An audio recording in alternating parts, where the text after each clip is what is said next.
ไม้ไว้จะสิคานบ่ไม้ไว้เล่นไว้ไม้ไว้มาไว้ลูกไว้คานมาไว้แม่ถ่ายอยู่นี่ไว้มาไว้มาไว้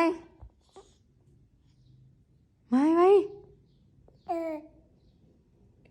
มาไว้มาไว้ใครจะกินตุเอาไว้กินตุไว้ใครอยากกินตุมาไว้กินตุนี่นะนี่มาไว้ใครอยากได้อันนี้ไว้นี่ไว้มาไม้ไว้ไม้แม่ถ่ายอยู่นี่ไว้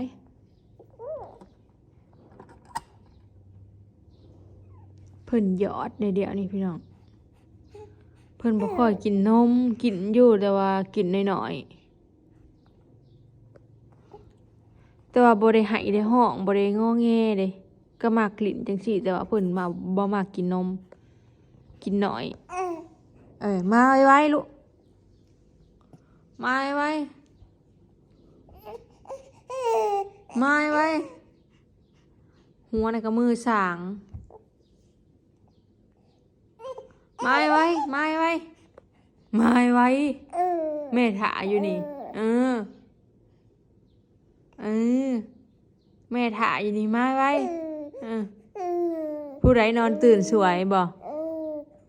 ตื่นจน8 โมงบ่ฮะมากแต่เวลาหาจับโทรศัพท์นั่นเว้ารถใดแม่นบ่ไผตื่น8 โมงนะฮะมาแม่จับมาไว้มาแม่จับมามาไว้ง่ายขึ้นหนานะ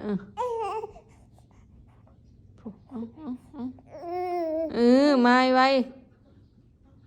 เจ็บอึกวันอะไรบ้างถูกโตไปบ่ได้เห็นมาแม่จับมาใครจะมาไว้มาใครอยากจับมาอ่อยไปเกลือหมูอ่อยออกหน้าก็ไม่รวยอ่อยออกหน้าก็ไม่รวยยังบุกเขามาอยู่อีหลาก็อยู่กับแม่อีหลาอยู่กับแม่เชื่อแล้วไปลุก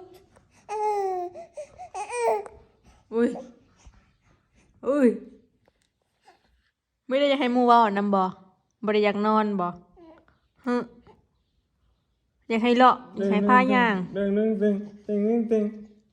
ขันอยู่นั่นนี่กับบริเฮงดอกบริอยากอยู่นั่นนี่นะเจ็บขานี่เบื้องฉีดยานี่ขายังไข่อยู่แข็งเจ็บเพิ่นย่างเพิ่นคัดเพิ่นก็ให้นอนเพิ่นก็นอนแต่ขาเดียวนี้นะพอบ่พีกซ้ำเพิ่นเจ็บขาเพิ่นอยากให้ผ้าย่างดีดใส่บึ้มบ่แม่นอยู่บ่นอนบ่เดี๋ยวนี้นะ11 โมงอะไร11 โมงอะไรบ่นอนบ่ลูกหยอดเลยเดี๋ยวนี้กินนมหน่อยกินบ่เป็นเวลาแม่ก็ให้กินเกือบคู่ชั่วโมงบ่2 ชั่วโมงแม่ก็ให้กินแล้วเพิ่นกินนมหน่อยพี่น้องมีแต่อยากเล่นกลางคืนก็นอนดึกแม่นบ่10 โมง 11 โมงไหนเดี๋ยวนี้ได้นอนเนี่ยนอนเด็กก็ตื่นสวยแม่นเยอะผู้ใดตื่นสวยนะฮะไผตื่น8 โมงมื้อเช้านี่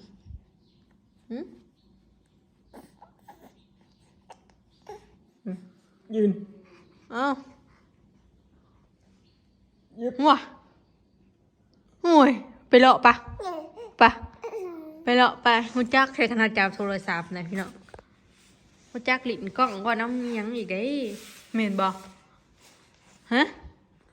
เอาบ่ว่าสิไปสวนพุ่นกับบ่นอนเฮ้ยคันว่าเอาพะเนมหนาเอ้ยว้าวเลยเนมหนาบ่ฮะว้าวเลยเนมหนานี่ ลูกไผนี่ฮะมานี่มานี่มาไปมานอนบ่อนไปอีหล่าเอื้อมแล้วบ่ได้อยากนอน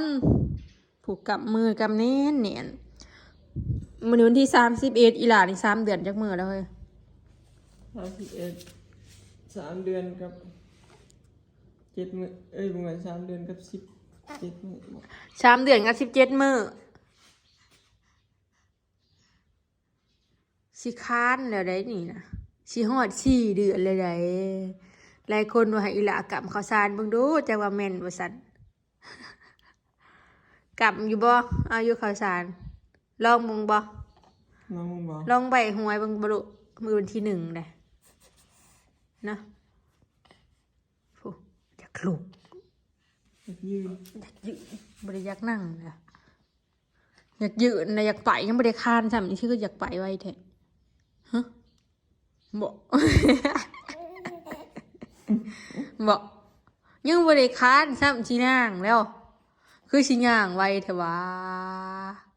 อ่ะลูกๆเสียให้พ่อย่างไปลูกโถูเสียงกอก ลูกบอล ๆ ลู โถู กบอล มึงนี่เฮ้ยไปลูกไป ลูกบอล ไปลูกไปโถูเอาเบิ่งปากนะโอ้ยหิดกอกๆเดี๋ยว ไปไปไปไปไปไป นั่นแหละจังเจ็บขาน่ะ ไปไปไปไปไปไปไป คันบ่ได้เฮ็ดอันนี้ก็หายได้กระปุ่มเลาะใครแน่ ยัง เดี๋ยวนะ เฮ้ย สิไปใช้ลูกผู้ปาดผู้ครึ่งเฮ็ดกอกอีหล่อยยังบ่ได้คานทำสิย่างเลยฮะสิย่างเลย เผาอยากไปใส่น้อยนะ สิพาเอาไปใช้พาไปเลาะบ่เอ้ยเฮ้ยอยากไปเลาะอะไรบ่ฮะไปเลาะบ่กำข้าวสารบ่แม่เอาข้าวสารไม่กำเด้อแม่ก็ได้ ลองเบิ่งหน่อยเลยอันนี้นี่นะเห็น FC เม่นมาพี่น้องว่าให้ลองเอาข้าวสารให้อีหลากับเบิ่งดูเลยสิลองเบิ่งไม่ไว้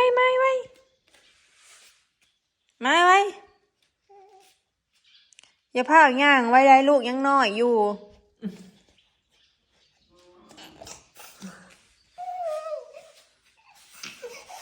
หนักมาหายาก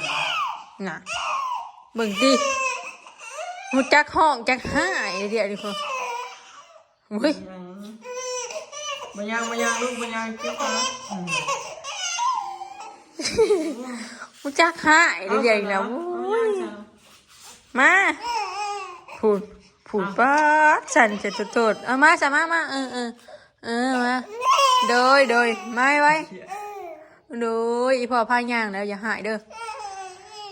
หายจมไหลมา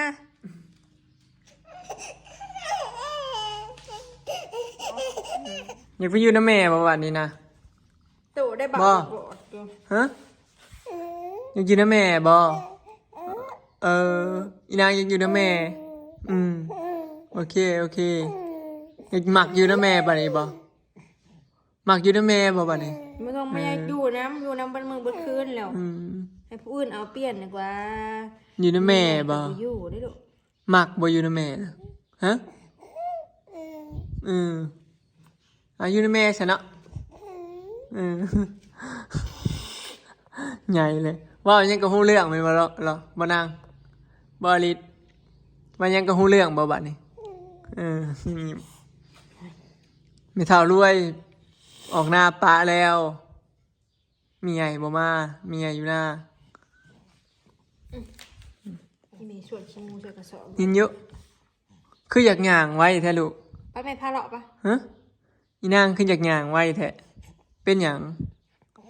พาเอาไปใส่เดี๋ยวนี้พาเอาไปเบิ่งหมอลำน้ำยายบ่ฮะ บ่ทันได้ดอกยังหน่อยอยู่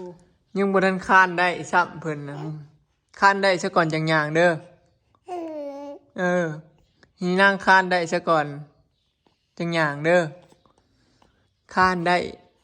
จังหาเฮียนย่าง หยอดเลยได้เฮโลกอกอยู่แบบนี้ เฮ้ยนี่น้อยนี่ก็เก่ง พอ4 เดือนจะมาค้านได้แล้วก็3 เดือนครึ่ง3 เดือนกับ4 เดือนปลายจากคานได้ 5 เดือนกับค้าน ตอนนี้ฮะก็ได้3 เดือนปลายหนังแบบ 6 เดือนที่หนังค้านหนังบริยากเรียน มันยังอยู่ซื่อ ไปย่างจะไปมีไปย่างไปย่าง ๆหูจักเครียดหูจักหายเดี๋ยวนี้พูดเอา โจ้เลยยังไงย่างมันก็เมื่อยอะปวดขาใจยังหน่อยใช่ไหมส้มสิปัดย่าง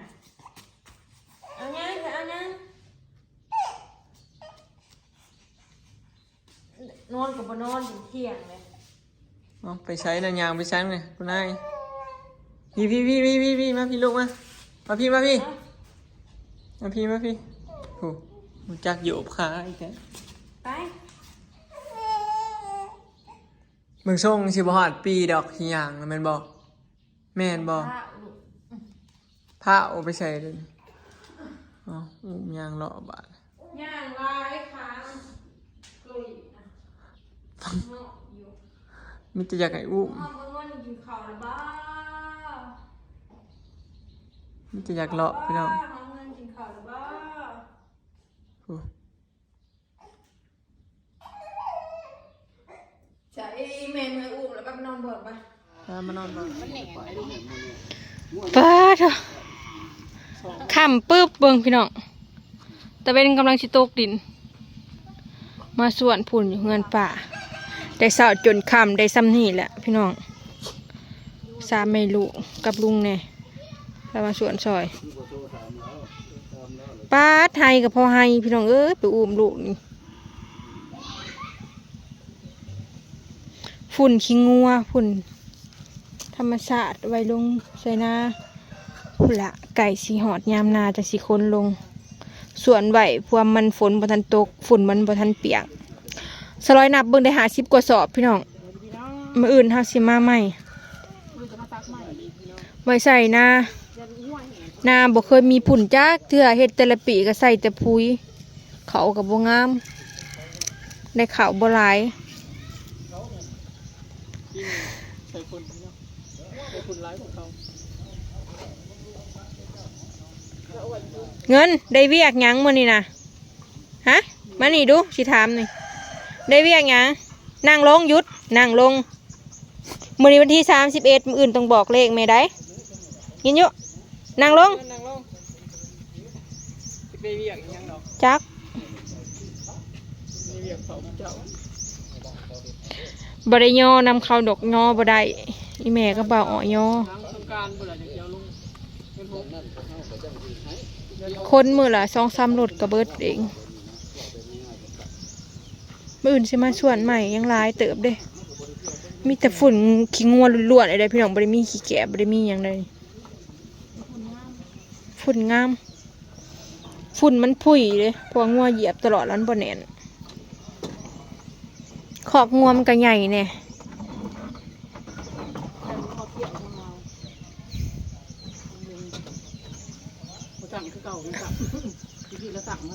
อันนี้นั่น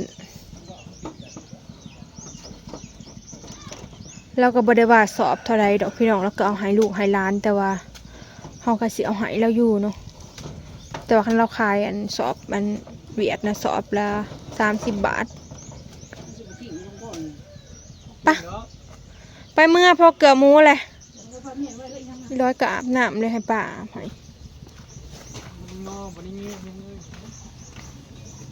บ่ได้ออกข้างหน้าช่วงพี่น้องเอ้ยสลอยนะออกกระแล่น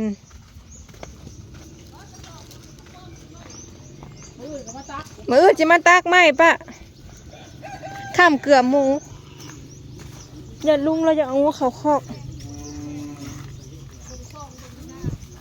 ฮะอาลิเด้ยอาบแล้วแล้วบ่ลูกอาบน้ำแล้วโอ้